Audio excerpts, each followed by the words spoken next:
അപ്പൊ ഈ ജാതകവും ഒരു വ്യക്തിയുടെ മനസ്സും തമ്മിൽ കണക്ഷൻ ഉണ്ടോ? നമ്മളെ മനസ്സിന്റെ പൊട്ടൻഷ്യൽ എന്താണോ, മനസ്സ് ശരിക്കും ഒരു ടൂളാണ്. ഒരു സമയത്ത് അത് നിലനിർത്താൻ പറ്റാത്തൊരവസ്ഥയിൽ ഞാൻ പെട്ടുപോകും.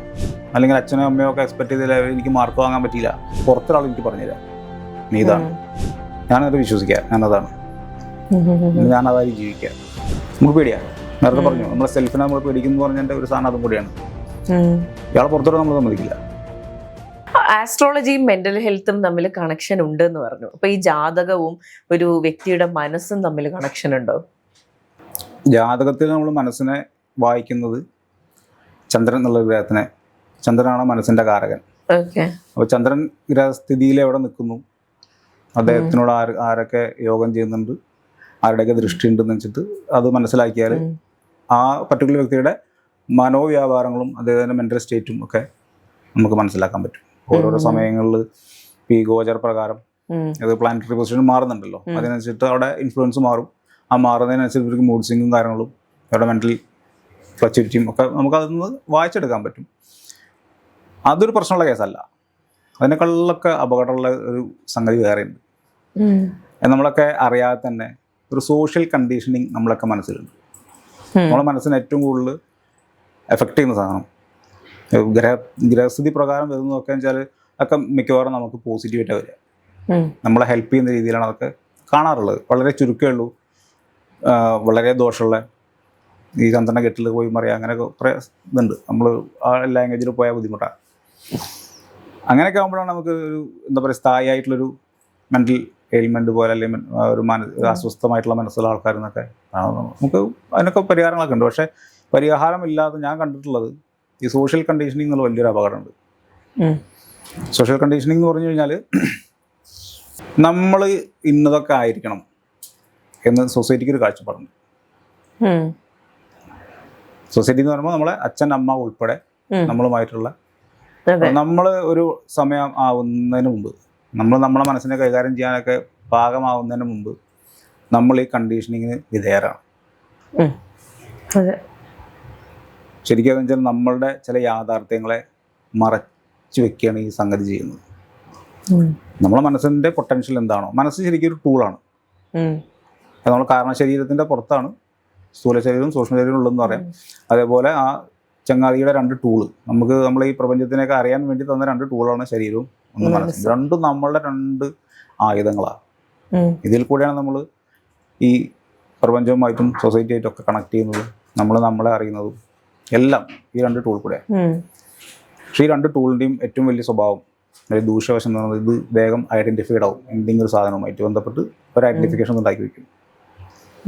ശരീരത്തിന് ഐഡൻറ്റിഫിക്കേഷൻ എന്ന് പറഞ്ഞാൽ ഫുഡ്, സ്ലീപ്പ്, സെക്സ്, ഇതാണ് ശരീരത്തിൽ നിന്ന് വരുന്ന നമുക്ക് അതായിരിക്കും അത് കമ്പൽസീവാണ്. പിന്നെ ശരീരവുമായി ബന്ധപ്പെട്ട് നോക്കുമ്പം ഒരാൾക്ക് ഇതിൽ ഏതെങ്കിലും ഒരു സ്ഥലത്തിൽ ഒരു അഡിക്ഷൻ ഉണ്ടാവും.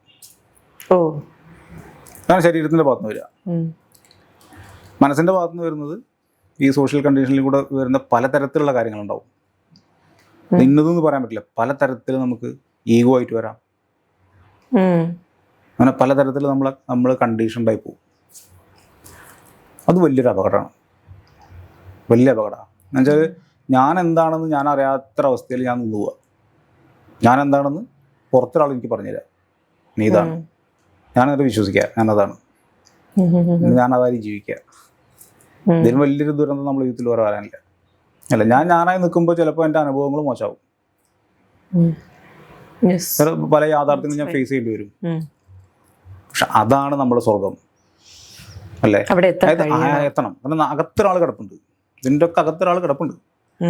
അയാൾ എന്താ പറയുക, സെക്കൻഡ് ബൈ സെക്കൻഡ് ഇയാൾ ഫൈൻഡിങ് എ വേ ടു എക്സ്പ്രഷന് വേണ്ടിയിട്ട് ഇയാൾ തുടിച്ചുകൊണ്ടിരിക്കുന്നുണ്ട് അവിടെ. ഇങ്ങനെ നമ്മൾ സപ്രസ് ചെയ്യും. നമുക്ക് പേടിയാണ്, നേരത്തെ പറഞ്ഞു നമ്മളെ സെൽഫിനെ നമ്മൾ പേടിക്കുന്നു പറഞ്ഞതിൻ്റെ ഒരു സാധനം അതും കൂടിയാണ്. ഇയാളെ പുറത്തോട്ട് നമ്മൾ സമ്മതിക്കില്ല. കാരണം വന്നു കഴിഞ്ഞാൽ നമ്മൾ ഈ സോഷ്യൽ കണ്ടീഷനിങ്ങിന് കുറേ കാര്യങ്ങൾ ഡിസ്റ്റർബഡ് ആവും. ആളുകൾക്ക് പൊതുവെ പിന്നെ സുഖം എന്താണ്, ബീയിങ് വിത്ത് ദ മോബ്, അല്ലേ? ആൾക്കൂട്ടത്തിൽ ഒരാളെ നിൽക്കുമ്പോൾ ഞാൻ സേഫാ, നീ എന്താണ് ചെയ്തത്? അല്ല, അത് എല്ലാവരും അങ്ങനെ ആയിരുന്നു. അവിടെ ഞാൻ എന്നെ സേഫ് ഗാർഡ് ചെയ്തു. അല്ലെങ്കിൽ എനിക്ക് അങ്ങനെ എന്തെങ്കിലും പ്രയാസം വന്നു, എല്ലാവരും ചോദിക്കുമ്പോൾ അല്ല, അത് അവിടെ എല്ലാവരും ഉണ്ടായിരുന്നു, ആ കൂട്ടത്തിലും ചെയ്തു പോയതാ. അങ്ങനെ ഒറ്റയ്ക്ക് മാറി നടന്നാൽ ഉത്തരവാദിത്തങ്ങൾ മുഴുവൻ നമ്മുടെ തലയിലായി. അല്ലെങ്കിൽ ഇപ്പം എന്താ എല്ലാവരും ഇപ്പം എങ്ങനെയാ അവൻ മാത്രം എന്താ അങ്ങനെ ചെയ്യാൻ പോയത് അല്ലേ? ശരിക്ക് നിങ്ങൾ നടക്കുന്ന വഴിക്ക് എനിക്ക് നടക്കാൻ പറ്റുമോ? ഇല്ല, എനിക്ക് എൻ്റെ വഴിയുണ്ട് അല്ലേ? ഞാനത് കണ്ടെത്തണം. അത് കണ്ടെത്തലാണ് എൻ്റെ തൊഴിൽ. അത് കണ്ടെത്തിയിട്ട് അതാണ് സോൾ പർപ്പസ്. അതാണ് പർപ്പസ്. ലൈഫിന്റെ പർപ്പസ് ശരിക്കും അതാണ്. നമ്മളത് കണ്ടെത്തുക, അതിലൂടെ പോവുക. അതിലൂടെ പോകുമ്പോൾ നമ്മൾ അനുഭവിക്കുന്ന പ്രശ്നങ്ങൾ പോലും നമുക്ക് എന്താ പറയാ, നമ്മൾ റെഡി ടു ഫൈറ്റ് ആയിരിക്കും. നമ്മൾ ഭയങ്കര കോൺഫിഡന്റ് ആയിരിക്കും. പ്രശ്നം വന്നാലും തരണം ചെയ്യാൻ കഴിയും. അങ്ങനെയുള്ള ഒരാളെ പുറത്തുനിന്ന് ഒരാൾക്ക് തളർത്താനോ തകർക്കാനൊന്നും പറ്റില്ല. ഈ ആത്മഹത്യ ചെയ്യുന്ന ആൾക്കാരൊക്കെ ഇല്ലേ, അതൊക്കെ പ്രശ്നം ഇതാണ്. കണ്ടീഷനിങ് ആണ് മനസ്സിന്റെ. ഒരു സമയത്ത് അത് നിലനിർത്താൻ പറ്റാത്തൊരവസ്ഥയിൽ ഞാൻ പെട്ടുപോകും. അല്ലെങ്കിൽ അച്ഛനോ അമ്മയോ ഒക്കെ എക്സ്പെക്ട് ചെയ്തില്ല, എനിക്ക് മാർക്ക് വാങ്ങാൻ പറ്റിയില്ല, വല്ല കാര്യമുണ്ട് ഇതൊക്കെ. അപ്പം അടിച്ചേൽപ്പിക്കപ്പെട്ട ഒരു സംഗതിയുടെ പുറത്ത് നമ്മളെ സെൽഫിനെ മറന്ന് ജീവിക്കേണ്ട ഒരു ഗതികേട് വരുന്നൊരവസ്ഥ എല്ലാവരിലും ഉണ്ട്. ഇത് ആരും തിരിച്ചറിയില്ല. ആരെങ്കിലും ഒരാൾക്ക് സംഭവിക്കുന്നതല്ലത്, എല്ലാവരുടെ ജീവിതത്തിൽ സാധനമുണ്ട്. തിരിച്ചറിഞ്ഞ് അതിന് പുറത്തു വരാൻ ഇപ്പം നിങ്ങൾ ചോദിച്ച ചോദ്യം നല്ല ചോദ്യമാണ്. നമ്മൾ അത് ഗ്രഹനിലയിൽ നിന്ന് കണ്ടെത്തുന്നതിനേക്കാൾ കൂടുതൽ ഗ്രഹനിലയിൽ കണ്ടെത്തുന്ന മനസ്സും ആ വ്യക്തിയുടെ, ഞാൻ ഇത് പറയാനുള്ള കാരണം അതാണ് കേട്ടോ. പല ജാതകങ്ങളും നോക്കുമ്പോൾ ജാതക പ്രകാരം അവരുടെ ഒരു മെന്റൽ സ്റ്റാറ്റസും എല്ലാം നമുക്ക് കിട്ടും. ഇയാളെ സംസാരിച്ച് നോക്കുമ്പോൾ ഇതായിട്ടൊരു ബന്ധം ഉണ്ടാവില്ല. രണ്ട് തലത്ത് കിടക്കുന്നുണ്ടാവും. അയാൾ യഥാർത്ഥത്തിൽ എന്തായിരിക്കണോ അതവിടെ കിടക്കും, നമുക്കറിയാം. ഇയാൾ സംസാരിച്ച് നോക്കുമ്പോൾ ഒരു ബന്ധം ഉണ്ടാവില്ല, വേറെ എന്തെങ്കിലല്ലോ ഇയാളുണ്ടാവുക. പറഞ്ഞാൽ മനസ്സിലാവില്ല. നമുക്കിതിങ്ങനെ ഇത് പറയാം, ഇതൊരു വഴിയും പറഞ്ഞു കൊടുക്കാം. പക്ഷെ പേഴ്സൺ സംസാരിക്കുമ്പോൾ അവർക്ക് പലപ്പോഴും പറഞ്ഞാൽ മനസ്സിലാവാറില്ല. ഇങ്ങനെ കണ്ടേക്ക് നോക്കും, നമ്മൾ മനസ്സിലായിട്ടില്ല അല്ലേ, ഉദ്ദേശം മനസ്സിലായിട്ടില്ല. രണ്ടാൾക്കാരെ അങ്ങനെ പറഞ്ഞിട്ടുള്ളൂ, മനസ്സിലായിട്ടില്ല. ബാക്കിയുള്ളവരൊക്കെ എനിക്കറിയാം മനസ്സിലായിട്ടില്ല. രണ്ടുപേരും പറഞ്ഞിട്ടുണ്ട് മനസ്സിലായിട്ടില്ല. അവരെ ഞാൻ പറഞ്ഞു കൊടുക്കും. ഏത് ചെറുപ്പത്തിൽ എന്നെ പോലെ സംസാരിച്ച് നിങ്ങളെ യഥാർത്ഥത്തിൽ എന്താണോ നിങ്ങളത് മറന്നു പോയിട്ടുണ്ട്. നിങ്ങൾ ജാതകപ്രകാരം ഇന്നെ പോലെ നിൽക്കേണ്ട ആൾക്കാരാണ്. അതാവാൻ പറ്റാത്തത് നിങ്ങളെ കണ്ടത് അത് മാറ്റണം, തിരിച്ചാ വഴിയിലേക്ക് വരണം. അത് അവർ വില്ലിങ് ആണെങ്കിൽ വഴികളുണ്ട്. എത്ര പ്രായം ചെന്നാലും അത് തിരിച്ചു വരാനൊരു വഴിയുണ്ട്. പക്ഷെ അവിടെ നമ്മൾ പ്രായമാവും തോറും നമ്മളതിന് കൂടെ മനസ്സിൽ വളർന്നു വരുന്ന ഏറ്റവും വലിയ ശത്രുവാണ് ഈഗോ.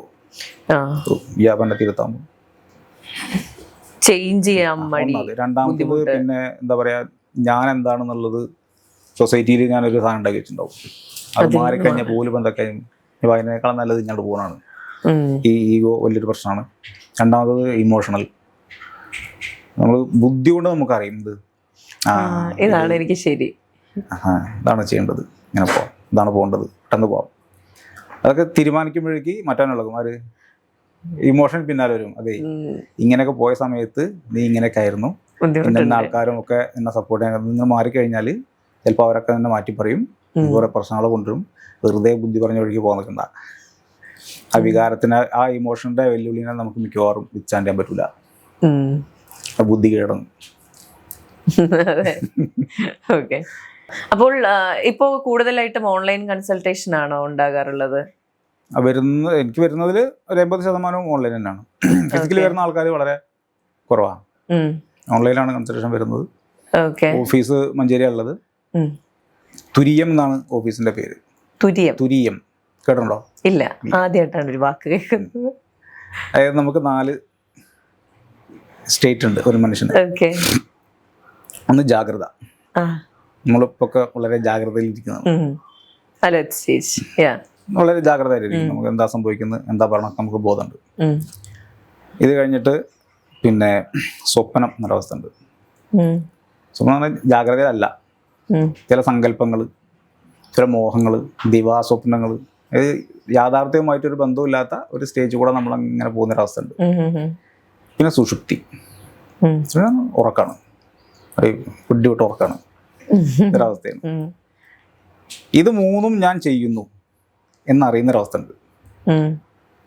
ഞാൻ ഇപ്പോൾ ജാഗ്രതയിലാണ്, ഞാനിപ്പോൾ സ്വപ്നാവസ്ഥയിലാണ്, ഞാനിപ്പോൾ ഉറങ്ങുകയാണ്. ഇത് മൂന്നും തിരിച്ചറിയുന്ന ഒരവസ്ഥ. ഞാനാണ് തുര്യ എന്ന് പറയാം. അതാണ് ശരിക്കുള്ള ബോധം. നമ്മളിപ്പോഴും ബോധത്തിലൊന്നല്ല. നമ്മളെ എന്താ പറയാ, ഈഗോ ആയിരിക്കാം, പല കമ്പൽസീവ് ആയിട്ടുള്ള കുറെ കാര്യങ്ങളുണ്ടാവും. ഇങ്ങനെ പല കാര്യങ്ങളിലും ആയിരിക്കും നമ്മൾ പിരിക്കുന്നുണ്ടാവുക. നമ്മൾ ജാഗ്രത ഇതിനെ കൊണ്ടൊക്കെ ചിലപ്പോൾ നിയന്ത്രിച്ച് നിർത്തപ്പെട്ടതായിരിക്കാം, പറയാൻ പറ്റില്ല. പക്ഷെ നമ്മൾ തുര്യത്തിലിരിക്കുന്ന സമയത്ത് നമുക്ക് എന്ത് ചെയ്യാൻ പറ്റും? ഞാനിപ്പോൾ ജാഗ്രതാവസ്ഥയിലാണ്, ഞാൻ ഇന്നതാണ് പറയുന്നത്, ഇന്നതിനെ കുറിച്ചാണ് സംസാരിക്കുന്നത്, ഇന്ന ചോദ്യമാണ് ചോദിച്ചത്, ഇന്ന ഉത്തരം ഇന്ന ഭാഗത്ത് നിന്നെടുത്താണ് ഞാൻ പറയുന്നത്. ഒക്കെ ഇങ്ങനെ നമുക്കത് നമ്മൾ സാക്ഷിയാവുന്നൊരവസ്ഥ ഉണ്ട്.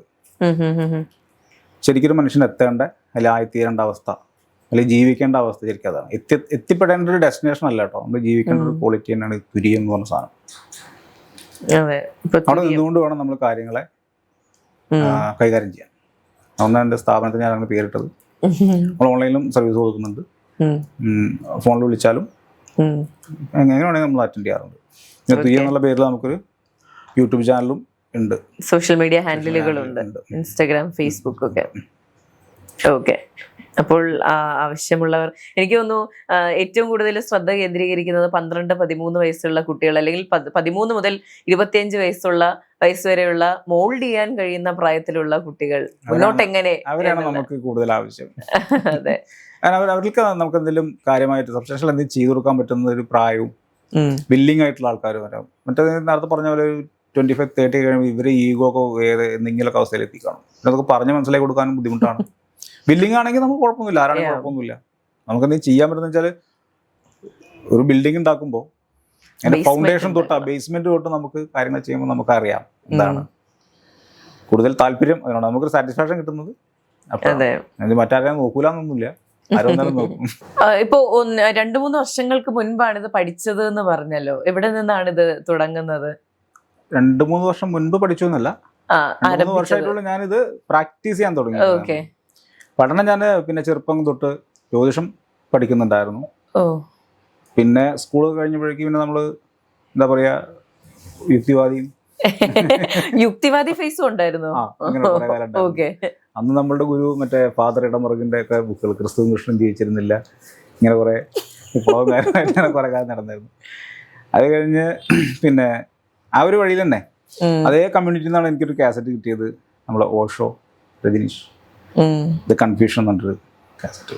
ശരിക്കും എൻ്റെ ജീവിതത്തിന് അപ്സൈഡ് ഡൗൺ ഉൾട്ടടിച്ച ഒറ്റ കാസറ്റാ. പുള്ളിയുടെ ആ ഒരു വിസ്ഡവും ആ ടോക്കും ഭയങ്കര സ്വാധീനിച്ചു. പിന്നെ ആ പുസ്തകങ്ങളോട് ആയിട്ട് വരാം. വീട്ടിലെല്ലാം ലൈബ്രറി ഉണ്ട്, ഷെൽഫ് നിറയെ. ബുക്ക് വാങ്ങിയാണ് വായിക്കുക, കടം വാങ്ങി വായിക്കുക, ഞാൻ പൈസ കൊടുത്ത് വാങ്ങിക്കും. നല്ലൊരു കളക്ഷൻ ഇപ്പുണ്ട്. എവിടെ നിന്നാണ് മാറാൻ തുടങ്ങിയത്? പിന്നെ ഈ പറഞ്ഞ പോലെ ജീവിതത്തിലെ സാഹചര്യങ്ങൾ നമ്മളെ പ്രോപ്പറായിട്ട് നർച്ചർ ചെയ്യാനൊന്നും അച്ഛനമ്മമാർക്ക് അറിയാത്തതുകൊണ്ടാണ്, അവരെ അറിവില്ലായ്മയാണ്. നമ്മളെങ്ങനെയോ ജനിച്ചു, എങ്ങനെയോ അങ്ങനെ വളർന്നു വരികയാണ്. ആ പോകുന്ന പോക്കിൽ നമ്മളങ്ങനെ ഉത്തരവാദിത്തങ്ങൾ ഏറ്റെടുക്കേണ്ട അവസ്ഥ വന്നു. ഇന്നതൊക്കെ സൈഡായി, ഉത്തരവാദിത്തങ്ങളിലായി. അവിടെയും നമ്മൾ ഈ പറയുന്ന ഉള്ളിൽ നിന്നുള്ളൊരു ഒരു വാസന കിടന്ന് അവർ ത്വരയുടെ കിടപ്പുണ്ട്. ഇതൊക്കെ തിരിച്ചറിയുന്നതുകൊണ്ടാണ് കേട്ടോ നമുക്ക് ആളുകളെ കറക്റ്റായിട്ട് മനസ്സിലാക്കാനും കേടിയാൻ പറ്റുന്നത്. സ്വന്തം ജീവിതത്തിലെ അനുഭവങ്ങളോട് ഇന്നെ ഒരുപാട് അതിൽ സഹായിച്ചിട്ടുണ്ട്. അങ്ങനെ ബിസിനസ്സിലേക്കാണ് അവസാനം ഞാൻ എത്തിപ്പെട്ടിരുന്നത്. ആ ബിസിനസ് ഞാൻ ചെയ്യുന്ന സമയത്തും ഉള്ളിലിങ്ങനെ ഒരു അന്വേഷണം നടക്കുന്നുണ്ട്, വേറെ എന്തിനോ വേണ്ടിയിട്ട്. അന്നും പുസ്തകങ്ങളായിരുന്നു കൂടുതൽ, വായന ഭയങ്കരമായിരുന്നു. അങ്ങനെ വായനയും പിന്നെ വിവാഹം കഴിഞ്ഞതിന് ശേഷമാണ് ജ്യോതിഷത്തിൻ്റെ ഈ പ്രാക്ടിക്കൽ സാധനങ്ങളൊക്കെ ഞാൻ രണ്ടാമതും പ്രാക്ടീസ് ചെയ്യാനൊക്കെ തുടങ്ങിയത്. അതിൻ്റെ ഇടയിൽ വിവാഹത്തിന് മുമ്പ് തന്നെ നമ്മളെ ശ്രീനാഥ് സാറുണ്ട്, ശ്രീനാഥ് കരയാട്ട് കേട്ടില്ലേ, പുള്ളിയായിട്ട് കണക്ട് ആവാൻ ഒരു അവസരം കിട്ടി. പിന്നെ പുള്ളിയുടെ ഈ ഭാരതീയ ധർമ്മ പ്രചാര സഭയുടെ കുറേ NCPയുടെ കുറേ കോഴ്സുകൾ ഉണ്ടായിരുന്നു, കൗൺസിലിംഗ് കോഴ്സുകളും പിന്നെ എനിയാഗ്രാം, NLP, ആ കോഴ്സുകൾ റെസിഡൻഷ്യൽ പ്രോഗ്രാംസ് കംപ്ലീറ്റ് അറ്റൻഡ് ചെയ്ത് ഒക്കെ സർട്ടിഫൈഡ് ആണ്. അങ്ങനെ ഒരു ദിവസം സാറ് ക്ലാസ്സിൽ ഉപയോഗിച്ചൊരു വാക്കുണ്ട്, പിന്നെ where psychology ends there begins spirituality. ഇരുത്തി ചിന്തിച്ചൊരു വാക്കാണത്. അപ്പോൾ ഞാൻ സാറിനോട് ചോദിച്ചു, സാറിന് ഞാൻ പറയാൻ കാരണം. അപ്പോൾ സാറ് പറഞ്ഞു, പിന്നെ സൈക്കോളജി നമ്മളെല്ലാം ഡിഫൈൻ ചെയ്യും, എല്ലാത്തിനും ഡെഫിനിഷൻസ് ഉണ്ട്. ആ ഡെഫിനേഷൻ ഇല്ലാത്തൊരു സ്ഥലത്ത് ചെന്ന് നിന്നാൽ അതിൻ്റെ മറുപടി നമുക്ക് കിട്ടുന്നത് സ്പിരിച്വാലിറ്റിയാണ്. സ്പിരിച്വൽ പാത്തിലാണ് അതിന് പല കാര്യങ്ങൾക്കും നമുക്ക് മറുപടി വരുന്നത്. അങ്ങനെയാണ് പിന്നെയും ഞാൻ ഈ ഒരു ലെവലിലേക്ക് മാറി. പിന്നെ സാറിൻ്റെ കൂടെ പുനർജീവൻ ഇങ്ങനെ കുറേ ക്യാമ്പുകളും ഒക്കെ ഉണ്ടായിരുന്നു. കഴിഞ്ഞ സാറിന് ബിസിയായി. ഞാനങ്ങനെ എൻ്റെ ലൈഫിൽ എൻ്റെ ഒരു ബിൽഡിങ് തകർന്നുകൊണ്ട് ചെറിയ ഇഷ്യൂ ഒക്കെ ഉണ്ടായിരുന്നു. ഞാൻ ആ ലെവലിൽ കുറച്ച് പ്രശ്നങ്ങളൊക്കെ ഉണ്ടായിരുന്നു. 2016 കഴിഞ്ഞപ്പോഴാണ് 2015-16 കാലഘട്ടങ്ങളിലാണ് എൻ്റെ ഫേസ്ബുക്കിൽ ഇങ്ങനെ സദ്ഗുരുവിൻ്റെ ഓരോ കോട്ട്സിങ് ഇങ്ങനെ വരും. ഇത് ഭയങ്കര ഇഷ്ടമാണ്. ഞാൻ ഡെയിലി ഇത് വായിക്കും. ഫുൾ അപ്പിയറൻസ് ഒക്കെ വേറെ ലെവലിലാണല്ലോ. പക്ഷേ കോയമ്പത്തൂരാണ് എന്നുള്ള എനിക്കറിയില്ലായിരുന്നു. അങ്ങനെ എൻ്റെ മേമുണ്ട്, കവിത എഴുതുന്ന ഒരാളാണ്. പുള്ളിയുടെ ചേച്ചിയെ കല്യാണം കഴിച്ച പാലക്കാട്. അങ്ങനെ അവരൊരു ദിവസം കൂടെ പോയി, ഇഷയിൽ പോയി. അങ്ങനെ എൻ്റെ അടുത്ത് പറഞ്ഞടാ കോയമ്പത്തൂർ ഇങ്ങനെ ഒരു സംഗീതം എനിക്ക് ഇഷ്ടപ്പെടും, നിങ്ങൾ പോയി നോക്കുന്നൊക്കെ പറഞ്ഞു. അപ്പോൾ സദ്ഗുരുവിനാണെന്ന് എനിക്കറിയില്ല. അങ്ങനെ ഒരു കാണാൻ വേണ്ടി ഇറങ്ങിയതാണ്. അതെന്താ സംഭവം എന്ന് അറിയാൻ വേണ്ടി കാണാൻ. പക്ഷെ അവിടെ ചെന്ന സമയത്ത് എനിക്കിപ്പോഴും ഓർമ്മയുണ്ട്. ഞാനൊരു ഫിസിക്കലി കണ്ടതല്ല അത്. അന്ന് അവിടെ ചെന്ന കാലുകുത്തിയൊരു സമയം എന്ന് പറഞ്ഞാൽ ഞാൻ അന്ന് അവിടെ നിന്ന് തിരിച്ചു വരുന്നവരെ ഫുൾ സൈലൻ്റ് ആയിരുന്നു.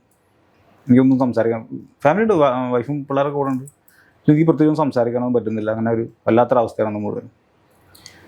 അങ്ങനത് കഴിഞ്ഞ് പിന്നെ അവർ കമ്മ്യൂണിറ്റിയെ കുറിച്ച് അന്വേഷിച്ച് സുഗുരുവിൻ്റെ അവരുടെ കമ്മ്യൂണൽ ആക്ടിവിറ്റി ഒന്നും എനിക്കറിയില്ലായിരുന്നു. അന്ന് അന്വേഷിച്ചാണ് കോഴിക്കോടാണ് ഇവരുടെ അടുത്തുള്ളൊരു സെൻറ്ററല്ല അവരുടെ ഒരു കമ്മ്യൂണിറ്റി ഉള്ളതെന്ന് പറഞ്ഞ് അങ്ങനെ അവിടെ കോൺടാക്ട് ചെയ്തു. അങ്ങനെ അവരുടെ ഫസ്റ്റ് സ്റ്റെപ്പ് ശാംഭവി മഹാമുദ്രക്രിയ എന്നുള്ളതാണ്. 2017 ഞാനത് ചെയ്തു. അന്ന് കൂട്ടുന്നവരെ അത് മുടങ്ങാതെ കൂട്ടി നടക്കുന്നുണ്ട്. പിന്നെ ഇപ്പോൾ ഇഷയിൽ ഞാൻ പാർട്ട് ടൈം വോളണ്ടറായിട്ടും വർക്ക് ചെയ്യുന്നുണ്ട്. അപ്പോൾ ഇതുപോലുള്ള എന്താ പറയുക, പിന്നെ ആസ്ട്രോളജി എന്ന് പറഞ്ഞാൽ എൻ്റെ വീട്ടിൽ തന്നെ ഇഷ്ടംപോലെ ആളുകൾ ചെയ്യുന്നുള്ള അവരെ അവിടുന്ന് ഗുരുമുഖത്തുനിന്നാണ് ആസ്ട്രോളജി പ്രാക്ടീസ് ചെയ്തത്. ബാക്കി സൈക്കോളജി എല്ലാം എന്താ പറയുക കുറേ ശ്രീനാഥ് സാറിൻ്റെ കോൺട്രിബ്യൂഷനാണ് എൻ്റെ അടുത്ത് കൂടുതലുള്ളത്. പിന്നെ ലൈഫിനെ കുറിച്ചിട്ടുള്ള കാഴ്ചപ്പാടുകളും ഒക്കെ കിട്ടുന്നത് ഓഷോ ആൻഡ് സദ്ഗുരു, 2 ഗുരുക്കന്മാരും എന്താ പറയുക, ഞാൻ നേരത്തെ പറഞ്ഞല്ലോ ഗുരുക്കന്മാർ വേറെ ലെവലാണ്. ഇപ്പോഴും പഠിച്ചുകൊണ്ടിരിക്കുകയാണ്. അപ്പോൾ അവരുടെ ഒരു ഇൻഫ്ലുവൻസ് നമ്മുടെ ജീവിതത്തിൽ നല്ലോണം കോൺട്രിബ്യൂട്ട് ചെയ്തിട്ടുണ്ട്. എന്താ പറയുക, അത് എക്സ്പ്രസ് ചെയ്യാൻ പറ്റില്ല, അനുഭവിച്ചു തന്നെ അറിയാം. ശരി, അപ്പോൾ ഇത്രയധികം സമയം നമുക്കിപ്പം സമയം ചിലവഴിച്ചു, കുറെ കാര്യങ്ങൾ പറഞ്ഞു തന്നു. Thank you for coming. നമസ്കാരം.